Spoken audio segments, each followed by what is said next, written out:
Today's daf we're going to be learning is Bava Kamma daf Ayin Vav. Today's daf is sponsored by Jessica Shklar in the honor of Ruth Leah Kahan. It's been quite an experience learning Bava Kamma and hearing my impeccably mannered older sister described as a thief who can't look after her oxen. I want to assure the Daf Yomi community that she is neither of those things. Today's daf is also dedicated to the continued Refuah Shlema of Nadav Ephraim ben Shulamit Leah.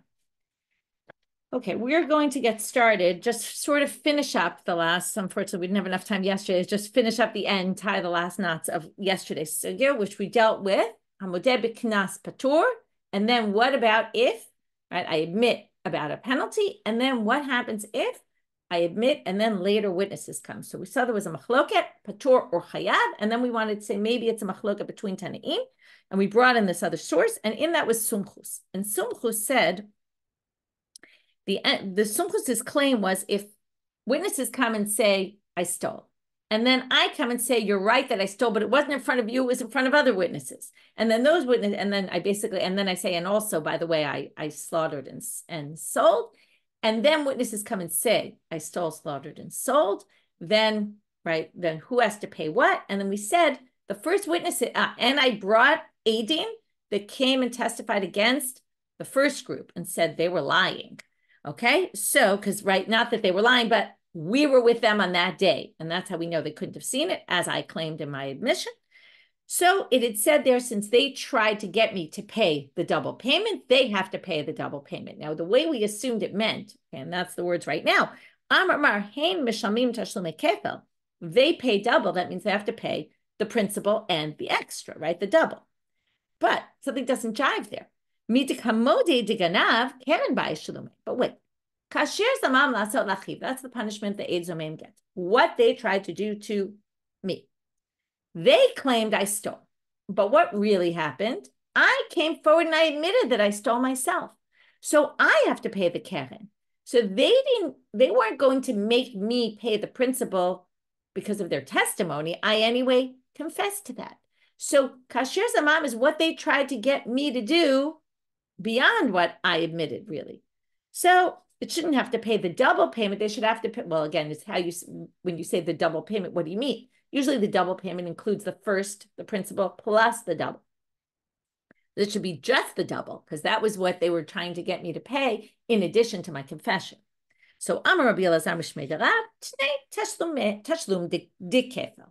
What they really meant was the second payment is what they pay, meaning they only pay one time. They don't pay two times, but they pay. Right, I pay the principal, they pay the extra. Okay, Ganav v'hikdish v'achar kach tavachu machal. Now I'm trying today a new thing. I'm going to use the whiteboard feature of Zoom. So if you're watching on video or you're on Zoom, you will be able to see this. Okay. Now we're back to the Mishna. The Mishna says, and since after Jessica's dedication, we'll go back to that Ruth is the thief. So the Mishnah had said, Ganav v'hikdish v'achar kach tavachu machal. So Ruth steals something. Then she sanctifies it, and then she sold or slaughters it. Okay, so the Gemara's, according to the Mishnah, what happens? And we had a whole thing, who's Hikdish? Okay, was it the first owner? Was it her? I'm not going to get into that right now. But the Mishnah says, Mishalem tashlume kefel. Well, Ruth stole and was convicted of stealing, right? In other words, this is what the witnesses said. The witnesses says, Ganav Hikdish, v'achar kach tavachu machal. So she has to pay tashlume kefel. She doesn't pay arba v'chamisha. Now, we assumed, why doesn't she pay arba v'chamisha? What stage are we talking about? And this is why I put it up as 3 stages here. Okay, stole, sanctified, sold, and slaughtered. I also set it up on the sheet today. Now, we assumed sold or slaughtered on that part, she's not liable. Why is she not liable? Because at this stage, right, who's the owner? It belongs to the temple, right? So if it belongs to the temple, now in order to be liable for slaughtering, it has to be, let's just write this, it's hard to write here, but belongs to the temple. Now, once it belongs to the temple, it's no longer, even though it's physically in the domain of the one who stole it, it's no longer in their domain because it's something that's in Ruth's property, but it doesn't belong to her because it belongs to the temple.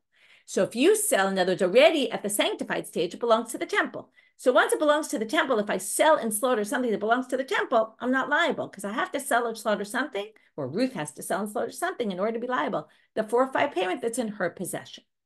Okay? Now, it's not hers, but it has to be in her possession. It's not and the other it's owned by the first owner that's in her possession and not belonging to the temple. So now the Gemara says, Bishlama atficha lo mechayev. Okay, we understand on the sold or slaughtering part, you're not liable because dechi katavach, de'esh katavach, below demare katavach. Maybe I said it, focus on the wrong thing really. I'm saying it's not in Ruth's reshut. That's actually something else. I'm sorry, I got confused for a second. The main thing here is it belongs to the temple and not to, she stole it from Naomi, not to Naomi. Okay? So once she sells or slaughters something that's no longer Naomi's, like that was the whole thing. If you have Yeush and all that, right? If Naomi gives up on ever getting it back, also, it's not hers.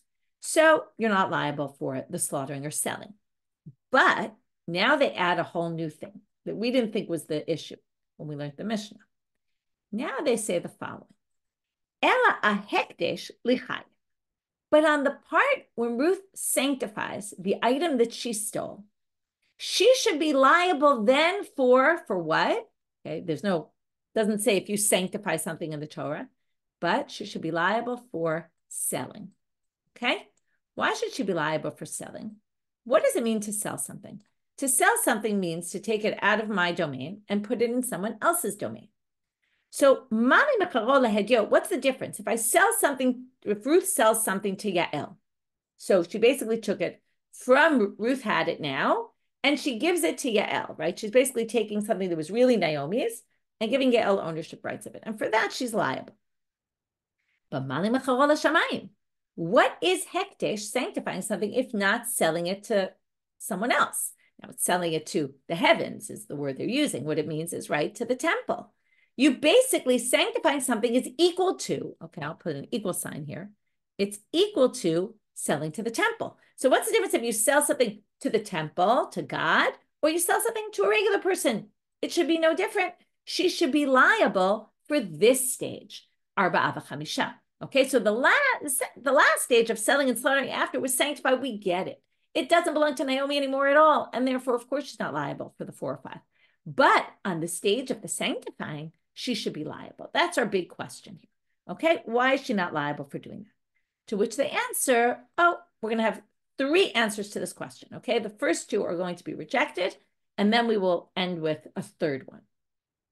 The first attempt is to say, Hamane Rabbi Shimon. The Mishnah is Rabbi Shimon. What does Rabbi Shimon hold? Da'amal, we already saw this. We saw this where? In the Mishnah, and that's actually going to be our big problem. But right now, let's just go with it. Well,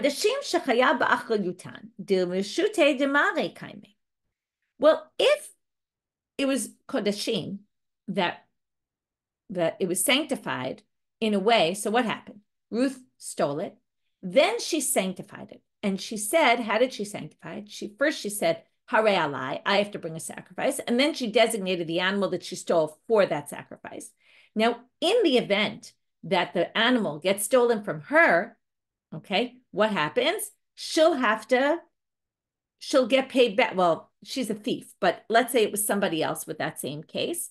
That's something that we said in the name of Rabbi Shimon. It's like a davar hagolem lamamon. It has a monetary value to it. Even though it's belonging to the temple, it somewhat belongs to Ruth also, because she's now going to have to pay money to the temple if that gets lost, if something happens to it. So that means that even though it belongs to the temple, it still has financial ramifications for her. Because it has ramifications for her, therefore, it's actually considered still in her domain. It doesn't really change domains fully. Okay, it doesn't really become fully owned by the temple. Or if you remember, we actually discussed that possibly it was Naomi who sanctified it once Ruth had stolen it. Right? That was another explanation, that Naomi had sanctified it while it was in Ruth's domain, which we said, there was a whole question there. But then it would also be still in Naomi's domain, because again, if she sanctifies in a way that was taking upon herself responsibility, it would still belong to her. But this can't really work, because why? Well, look at the Mishnah. Okay, if you go back to Ayin Dalet, the Mishnah had said, our case, which is toward the end of the Mishnah, Ganav v'ikdish v'achar kach tavachu machar, right? That was exactly what we just showed. Mishalem tashlum kefil, you don't pay arba'a v'chamisha. And then comes Rabbi Shimon to argue against this opinion. So it can't be this opinion to Rabbi Shimon, because then it immediately says, Rabbi Shimon says, it depends what kind of kodashim. Kodashim shechayav b'achriutam shalem tashlumer b'ava chamisha she'en chayav b'achriutam patur. So it can't be the Tana Kamma's Rabbi Shimon, because Rabbi Shimon disagrees with him. So that's what the Gemara says. You can't say the Reisha is Rabbi Shimon if the Sefer is Rabbi Shimon, when Rabbi Shimon comes to contradict or argue against the Reisha. So that's not possible. So let's try attempt number 2.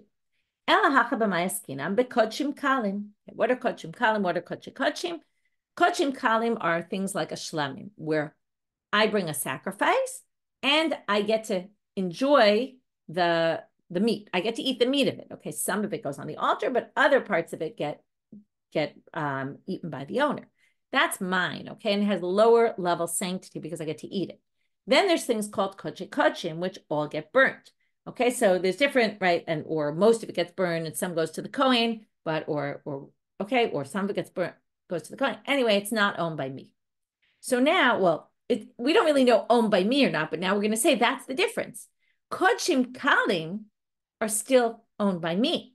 Kodshim, like an ola, let's say, that all gets burnt up, or a chatat, where it's going to basically, the meat's going to go to the kohanim, that's not owned by me anymore. But not everyone agrees with this. So therefore, we're going to say, just like we tried to say, maybe it matched Rabbi Shimon, who has a unique opinion, we're going to say maybe this matches Rabbi Yossi Galili, who has a unique opinion about this.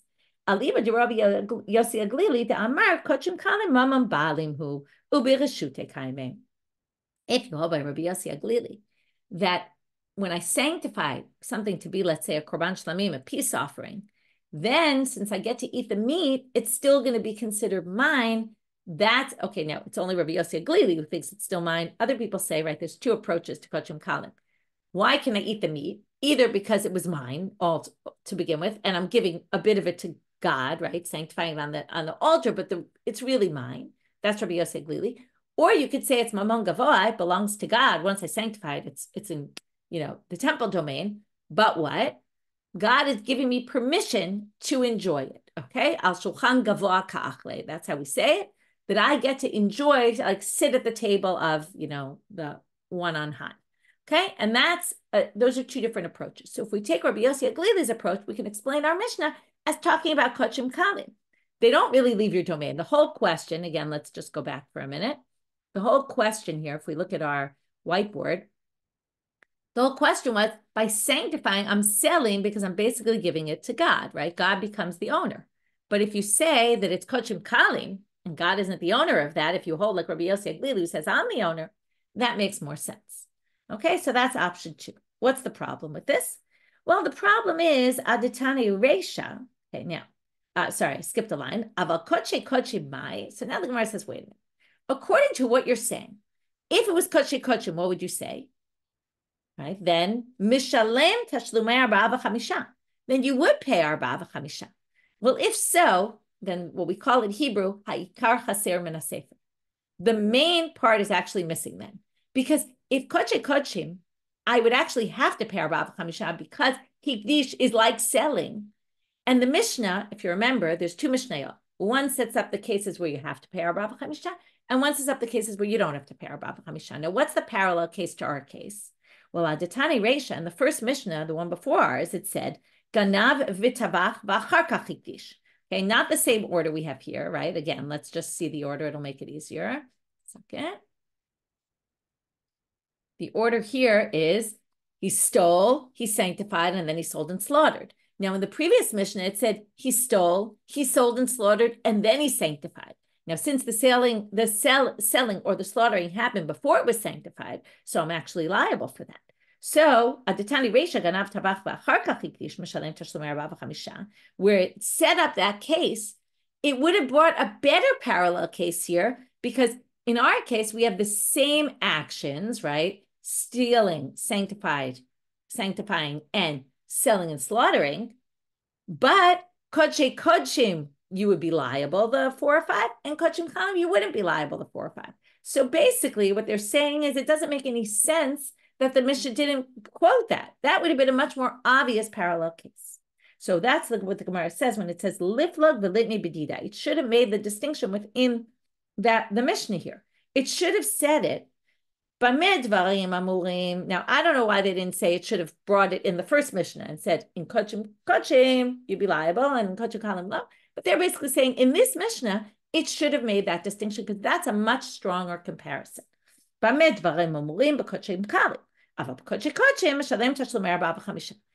if that's really the case, and our Mishnah anyway sets up these cases that are basically very similar with one difference, and here you're chayav, there you're not, it should have brought the case of kochim versus kochim kalim.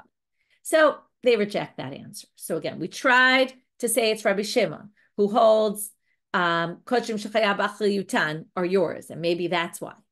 And then it tries to say maybe it's Rabbi Yossi Aglili who holds that, and then we distinguish kochim kalim, and that's either which way we're going to distinguish some types of things, either shechayav b'achliyut or kochim kalim.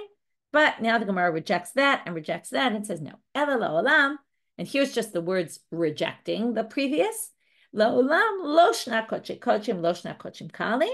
Okay, it's not the case. Like we don't make any sort of distinction. And now what they're going to say is, we disagree with the question. Okay, we're going to neutralize the question. Forget about coming up with an answer. We're going to say, right, because both answers really tried to say, well, it depends what kind of kochim it is. Now they're going to say there's really no question. Why is there really no question? Because it says the following: our whole basis was, if you sanctify it, is that not like selling it? Because it's basically like passing on ownership to God. Well, it's not really true, or not fully true, because let's say I sell something to a regular person. Me'ikara, let's just talk about it. It's very simple. What happens? Me'ikara Torah de Reuven. Bahashta Torah de Shimon. If my name's Reuven and I sell it to Shimon, originally it was called Reuven's ox, and now it's called Shimon's ox. Okay, that's pretty clear. That's a transfer of ownership.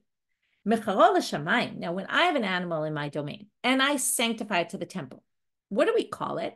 And that's like the big thing about selling. Whose ownership is it? Well, Me'ikara Torah de Reuven, Bahasha Torah de Reuven. It's still my ox. It's my ox that I'm bringing as a sacrifice. Like when I bring that korban to the temple, what's it called, that sacrifice? It's called Michelle's sacrifice, right? Or Reuven's sacrifice. So because it still has my name attached to it, it doesn't really mean, when I sanctify it, it doesn't mean that I sold it. And therefore, it neutralizes the question and says, well, we thought in the beginning that sanctifying is like selling, right? So let's, right, we could just make an X on that equal sign on my chart, right? It's not equal. This is not selling. This is something else entirely, because it's not selling. It's still someone in my domain because it's called my ox. It's called my sacrifice. Okay, that was the first part of today's talk. Now we're going to move on, but we're still within this topic. When Rabbi Shimon comes and disagrees with this halacha, so now we're basically explaining that our Mishnah basically holds that there's a difference between selling to God and selling to a regular person. And that's why sanctifying it doesn't mean I have to pay the 4 or 5 payments.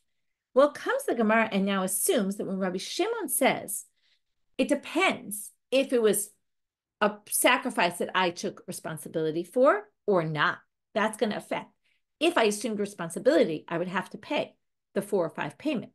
So they're now going to make an assumption that when Rabbi Shimon says I have to pay the 4 or 5 payment, if I'm chayav b'achliyut, he's not talking about, again, let's just pull up our chart.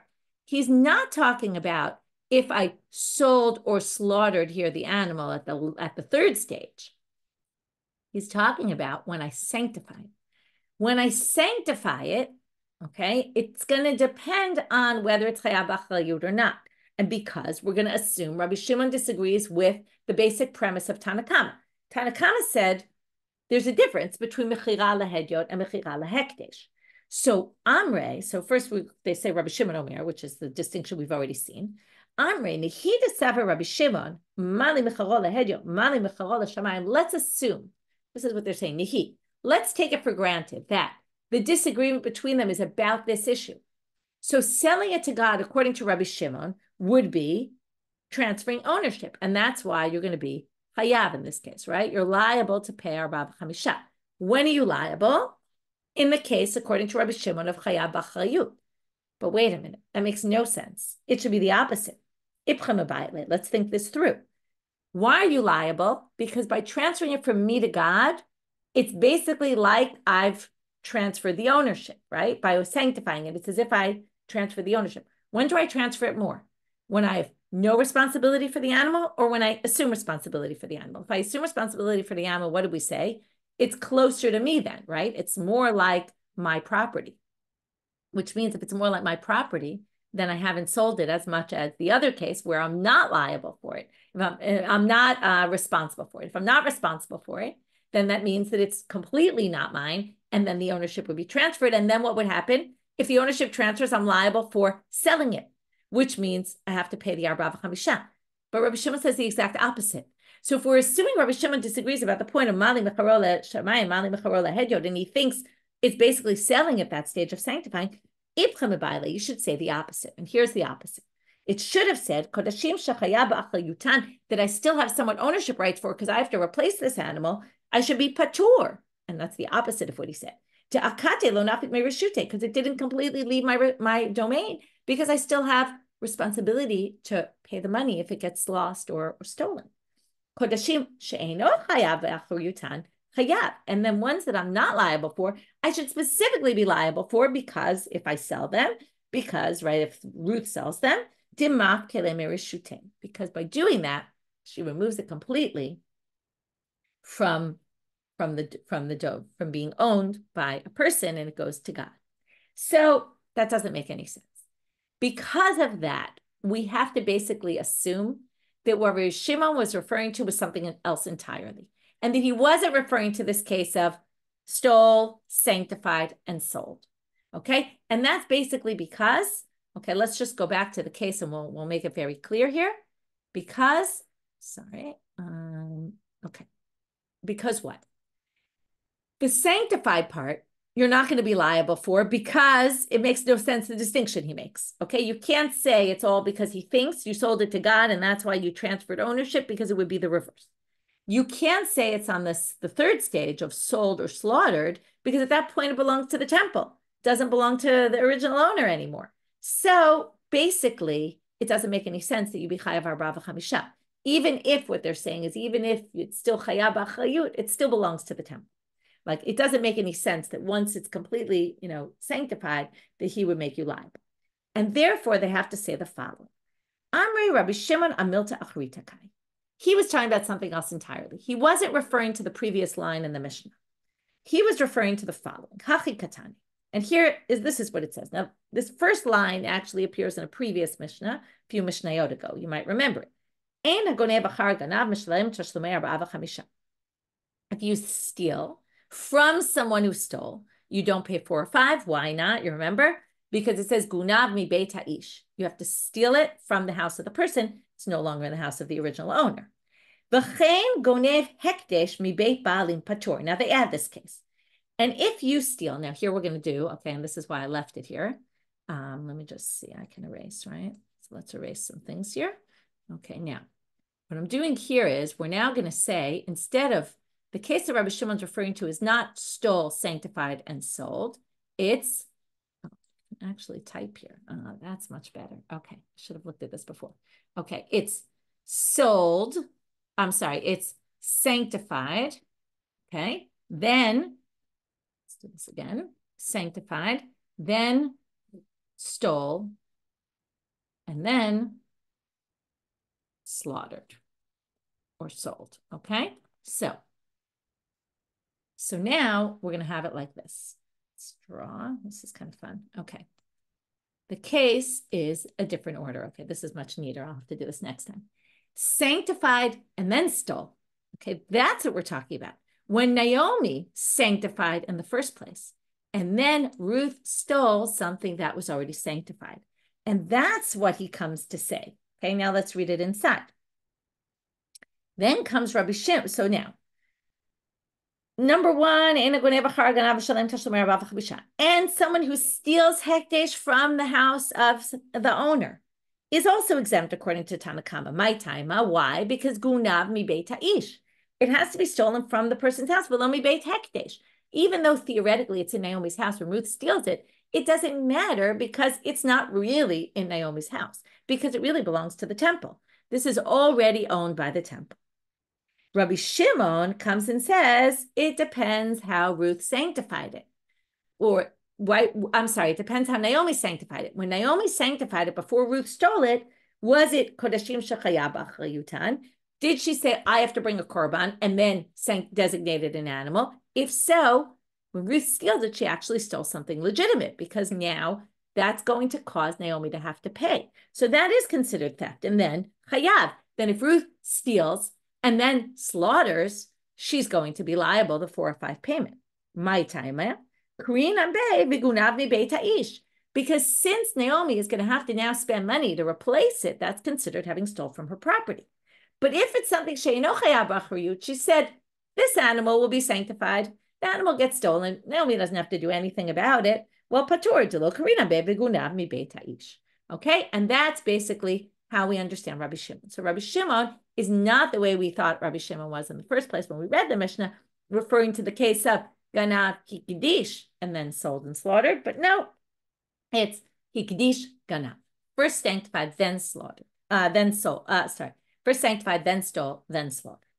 Okay, and then it would depend on whether it's chayav achrayut or not, whether Naomi has to replace it or doesn't have to replace it. If she doesn't have to replace it, there's no loss, and that's why Ruth isn't going to be liable for anything. But if she does have to replace it, then Ruth stole an animal that Naomi has to replace, and now we're going to basically make Ruth liable for the whole process.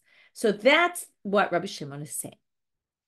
Okay, that's all well and good, but we're going to have a problem with something else that Rabbi Shimon says, because now we have to step forward. We have the case where Naomi sanctified it. Then let's assume chayav b'achrayut, because that's the case we're going to talk about. We want to find a case where Ruth is liable. So Naomi said, let's start stage by stage. Naomi said, I'm taking upon myself to bring sacrifice. Then she designates an animal. Then Ruth steals it. She has to replace it. Right? Naomi has to find a new animal. Because of that, Ruth is liable for stealing and for arba'a b'chamisha, for slaughtering. Now let's think about that slaughtering. Where do we assume Ruth is slaughtering this? Well, she stole an animal that was sanctified, but probably she's slaughtering it outside the temple because she doesn't care, right? So she is going to now slaughter it anywhere. Now, if you take this is called shchute chutz. If you slaughter an animal that's supposed to go in the temple and you slaughter it outside the temple, it's forbidden to eat. It's forbidden to benefit from. And because of that, now, let's go to, remember, what's the obligation of Ruth of the 4 or 5 payment? For slaughtering. Now, do you remember what Rabbi Shimon's approach is? Well, Rabbi Shimon, I'm now back to the Gemara, Da'amal, in the last few lines of Amud Aleph, Shchita she'ena re'uya lo shma shchita. What does he say? A shchita that doesn't machshir the meat to be eaten is not called shchita. That's his own unique approach. Now, his own unique approach is also that Ruth is going to be liable in this case. Let's put the two together. If Ruth slaughters this animal outside the temple, well, then no one can eat the animal. That means the shchita wasn't a kosher shchita, which means that you can't be liable on the words vitavach because you slaughtered, because we don't call that slaughtering. It's only if she slaughtered in a way that the food was permitted to be eaten. This food is not permitted to be eaten. So how could that possibly be? To answer the question, we're going to have 3 options, okay? We're going to have 2 were passed down by rabbis who brought the Torah from Israel to Babylonia in the name of Rabbi Yochanan. So 2 different options of what Rabbi Yochanan said, and one of Rish Lakish. So the first answer is, Ki ata Rav Dimi amar Rabbi Yochanan, b'shochet mimim mibifnim l'shem ba'alim. Ruth knew that Naomi sanctified this. So what'd she do? She stole the animal. She went to the temple. She goes to the Kohen, or she could slaughter it herself, actually, if she was a man. So she now goes, slaughters it in the temple, which really probably means she asked someone to slaughter it. Usually the people didn't, right? A Yisrael can slaughter, but usually they ask the Kohen.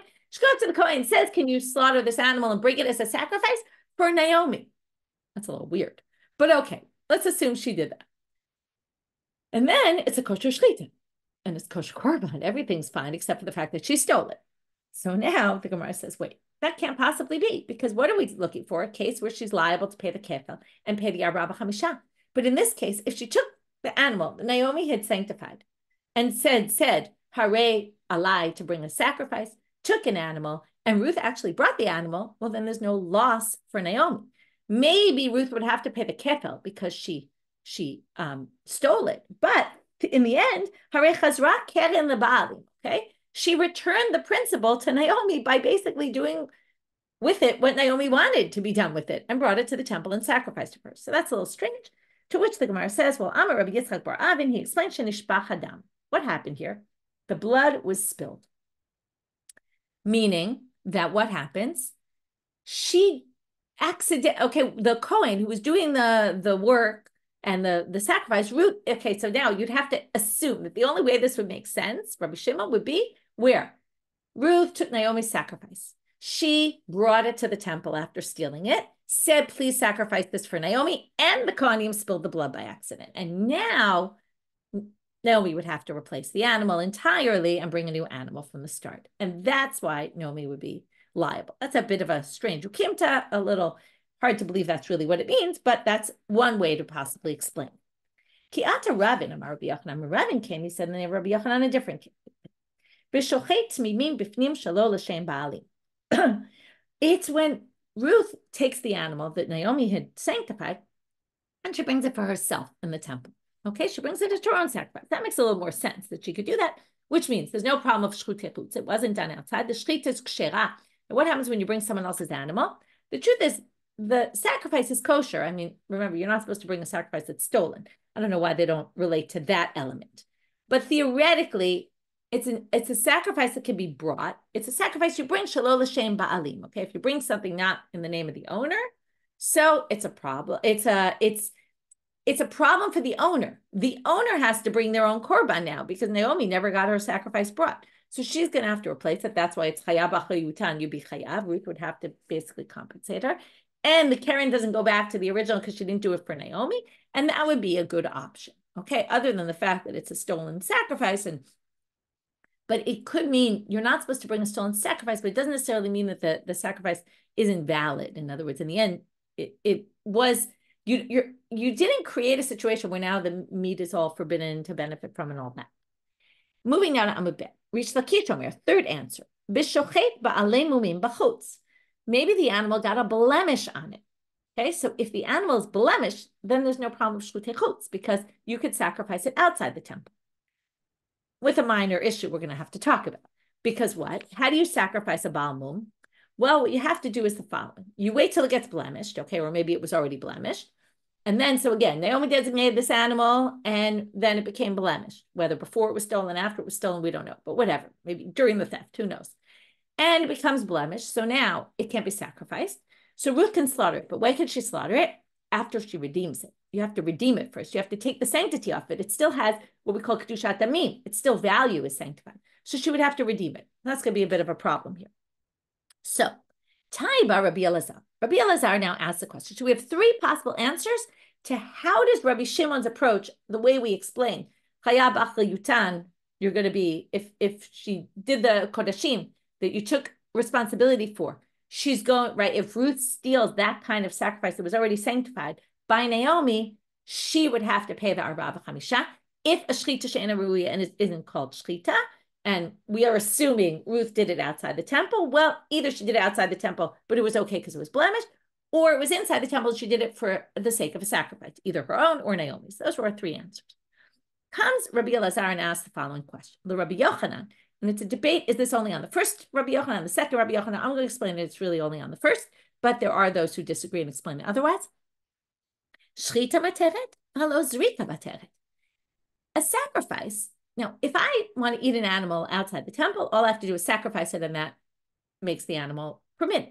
In the temple, I can't eat the animal until I finish the process of I slaughter, I collect the Kohen slaughters, collects the blood, brings it to the altar, and sprinkles it on the altar. Until the sprinkling of the blood, I can't eat any of that meat.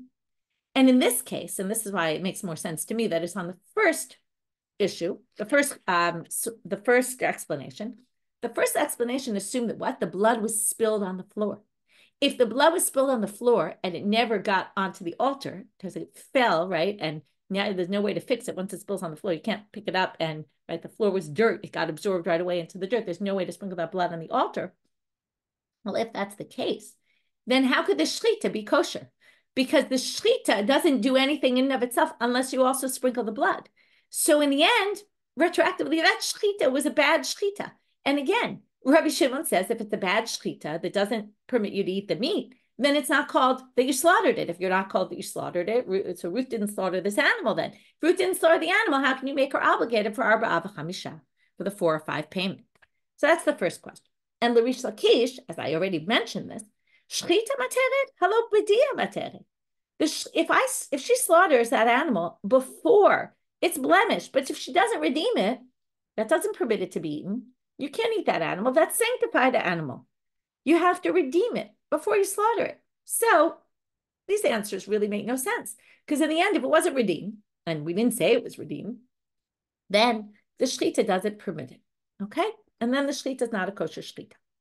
Well, they say, and here's like a good example of collecting all different statements that Rabbi Shimon said and trying to fit them all together. It says, well, when Rabbi Elazar asked that question, Rabbi Shimon, he obviously forgot this halacha that Rabbi Shimon said. The kol ha'omed lizrok kizaruk dami, v'chol ha'omed lifdot kipadoy dami. As soon as you can, okay, sprinkling the blood and pidyon are very easy to do.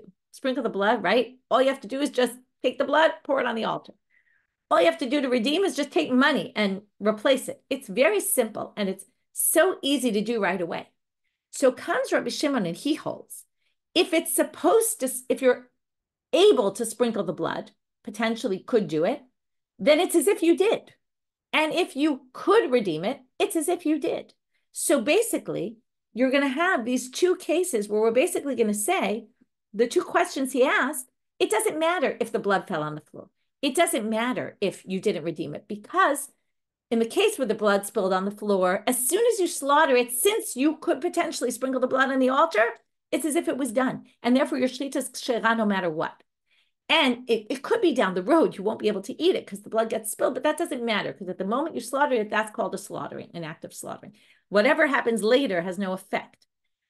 And even more than that, and this is why some people say, I'm not going to get into it, but you could even say it's on the case, the second case where Ruth slaughtered it for her own sake. By slaughtering this Bahamum, even if you didn't redeem it, since it could have been redeemed, we view it as if it was redeemed. And therefore your shechita is called a shechita, okay? Because it's as if you redeemed it. Fascinating, even though you didn't, okay? But basically we're going to say that. Now, all that's left to do is, where did Rabbi Shimon say this? So today we're going to learn where he said, Kol omed lizarok kizaruk dami. And tomorrow we're going to get to Kol omed lifadot kipadoy dami. If you're using a regular Gemara, you can already see, or depending on what Gemara, how far you see forward, but tomorrow's Amud Aleph has 9 words in it, okay? So that obviously means there's a lot of commentary on it, a very, very long Tosfot, 2 long ones, one from today two for tomorrow. Anyway, but it's a very short daf for daf Yomi purposes. So we're not learning Iyun, so that should make it a little easier. But anyway, that's going to be Kol omed lifadot kipadoy dami. But now we're going to do Kol omed lizarok kizaruk dami. Ditanya. You need to know a few things before we start. What is notar? Notar is, okay, let's start with the 4 things I'm supposed to do. Shchita, we talked about this. Kabbalah, collecting the blood. Okay, that's someone stands underneath and collects the blood when someone's slaughtered. Remember, the slaughtering is the only act that could be done by even a Yisrael. The rest have to be done by Kohanim. Collecting the blood, walking the blood to the altar, and sprinkling the blood on the altar. Those are the 4 main avodot. The rituals, they have to be done on the same day. You can't do them tomorrow. Doesn't work. If you do the slaughtering today and you sprinkle the blood tomorrow, no way, no how. Disqualified. Once all those are done during the day, you can then eat the meat. Now, you have a certain time frame of eating the meat. Depends on which sacrifice. But let's just take a korban toda, for example, which has to be eaten that day and that night. If it stays overnight, that's called lan. Lan is lalun, is to sleep. That's where a malon comes from. It's a place where you sleep. If you leave that overnight, it's called lan, and it becomes disqualified. In the morning, it's notar. You left it over. You didn't eat it in the proper time. And now it's disqualified. You can't eat it, and you can't benefit. It's asur b'hana'ah. So now the question becomes, okay, that's number 1. Number 2, there's something called tumat ochlin. We know this because whenever we talk about tuma, we talk about how it passes on impurity to food. Food has to be ra'oi lekabel tuma, be able to be susceptible to impurity. We often talk about it has to have water on it first, but that's not what we're talking about today. has to be considered food to get the impurity of food. If it's not food, if it's not edible, then it's not. Rabbi Shimon holds not only if it's not edible, but if you can't eat it halachically, forget about if it's disgusting and inedible, but if you can't eat it halachically because you left it over, like notar, for example, then also it can't get tumat ochlin. But here's the catch. If at some point you could have eaten it, okay, like let's say it's pigul. Pigul is the Kohen when he was doing the sacrifice, he had the wrong intent in mind, the wrong thoughts. That messes it up. You can't ever eat it. And it never was able to be eaten. But notar usually could be eaten, right? Because it had a time frame in which you could eat it. So notar normally will be mitame tumat ochlin. So that's all our background. So again, where are we starting with? When Rabbi Elazar asked this question about you need to do the zrika and you need to do the pidyon, and therefore the shchita really isn't a good shchita here. How did you say it was? Well, Ishtamita, he forgot what Rabbi Shimon said, that kol haomed lizarok kizaruk dami and kol haomed lepadot kipadui dami. So now we're going to understand the source about kol haomed lizarok kizaruk dami. Ditan, as it says in the Braita, Rabbi Shimon omer, yesh notar shu matame tumat ochlin, v'yesh notar shein no matame tumat. There's two types of notar. One that does make the food will be impure, and one where the food is not impure. Now, this is the kind of structure where it's going to keep building. Every time they're going to say something more, but they don't really explain it, and the next line may explain it more, and the next line may explain it more till we get to the end, and we'll have the full picture. Ketzad, lan lifnei zrika, if it was left overnight before the blood was sprinkled, meaning you didn't sprinkle the blood during the day, or at least that's what we think it means, eino matame tumat ochlin. Well, then it never was able to be eaten because you didn't sprinkle the blood. Again, we're going to change this a little bit, but right now we're going to assume it means you didn't sprinkle the blood during the day. Now, if you never sprinkle the blood, then it was never able to be eaten, in which case it will not have to. I already told you, notar actually is called food because at some point you were able to eat it. But if you didn't sprinkle the blood on the right day, on the day you slaughtered it, and then you can never eat that food, so it never became food, it never became edible halachically, so it's not going to be mitame tumat ochlin. But la'achar zrika mitame tumat ochlin. But if you sprinkled the blood on the right day, you slaughtered it on Sunday, you did all the other things, you sprinkled the blood, and then you left it over Monday morning, well, then it would be mitame tumat ochlin because you could have eaten it on Sunday afternoon and Sunday night, and you didn't. Vikaimalan.